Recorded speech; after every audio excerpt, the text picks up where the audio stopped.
here. Welcome, Kyle Busch, driver of the 18 M&M's My Toyota. goodness. My goodness. You guys get paid to do. I know. Can you believe this? Yeah. First of all, give it up. I know you got it. Oh, You yeah. got it. Here it is. Love M&M's, peanut butter. Peanut butter was so good on the car. There you go, guys. Trying to tell people on the moped that was fun, leaping over there at like 7 miles an hour. What is it like in one of these cup cars? Do you feel the sensation of that leap? You certainly do, yeah. I mean, it's something that happens every time you come to Dover. It's only Dover that it really happens at, too. You know, Charlotte's kind of got some of that effect, but here at Dover, there's nothing else like it. It's a lot of people say it's like a roller coaster, you know, but for us, there's a lot happening in a short period of time. 21:60, fastest lap ever run here in a cup car. We did it here Friday. When you leap, that seems like fun, but when it lands, business picks up, right? That's where the handling of the car comes in. That's where all four tires try to figure out where they're at and what they're doing and what they're supposed to be doing, and that's the biggest challenge that you as a driver and your crew chief have of being able to put all that together and make a package of it for the race. We make a big deal out of the Coca-Cola 600, all those miles, but you have a chance to complete the sweep for the second time. The only guy to do it, that was in 2010 back in Bristol. So winning the truck race, the nationwide, and then today you're a two-time winner here. Momentum, advantage, you don't tire out. How about it? I don't know. We'll see. I mean, it's certainly, I'd like to say our chances are great. We've had some great speed in our Starting car. on the front row. We're starting on the front row.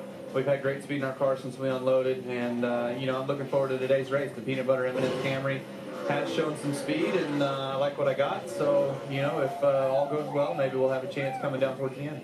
Kyle, we're a third of the way through 2014. You have a pole, you have a win, heck, you're third in the points. You've had a solid season, but I look at Joe Gibbs Racing. You guys won a third of the races last year. Where are you at 2013 compared to now?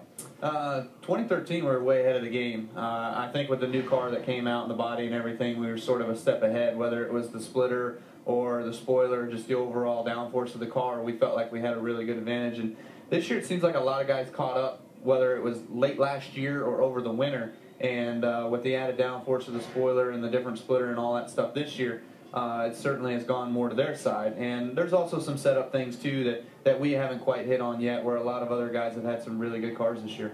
And talk about setup things. Dover's an interesting track. You used the high side on Friday night, to win the truck race. Yesterday, it looked like you were pinned on the bottom. What do you expect today? I know the groove's wide, but we haven't seen a lot of progress up high. Do you think you can get it done up there? Yeah, progress up high is tough to handle.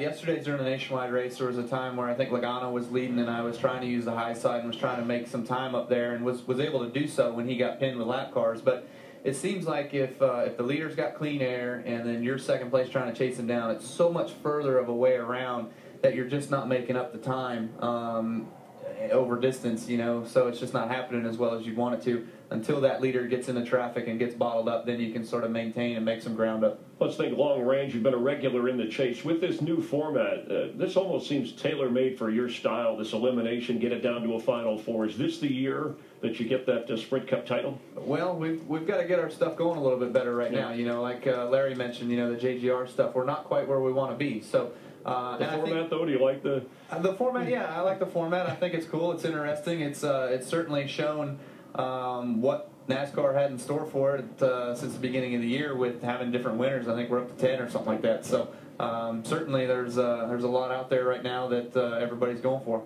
Kyle, everybody wants to say to win a championship in Sprint Cup, this is what you need to do. But when I look at our last three champions, there's no pattern there. Tony Stewart would race every night of the week. Brad Keselowski runs a handful of truck races, nationwide races. Jimmy Johnson does nothing but Sprint Cup. But you strike me as a type, you would climb in a race car every day and every night if it was available and you could go out and be competitive. Certainly. I enjoy doing that. I love racing. That's what I've grown up doing. That's what I've always done, whether it's been at the Bull Ring in Vegas. I sometimes race Friday night and then 2 races on Saturday night, whatever it's been. So I just love it. I love getting out there and having the competition of it. Of course, the biggest thrill is winning these races and being in victory lane when it's all said and done. So and doing the bow. And doing the bow. Hopefully another one comes today here. You've led 70% of the laps this weekend, and you're only 28 laps away in Cup from 10,000 career led laps, which is amazing. Also, Samantha, it's your wife's birthday. We want to wish her a happy birthday. Thank you. Yes, 3 years of marriage, has that made things easier or more difficult in your racing world? Probably a lot easier. You know, she's actually done a tremendous job for us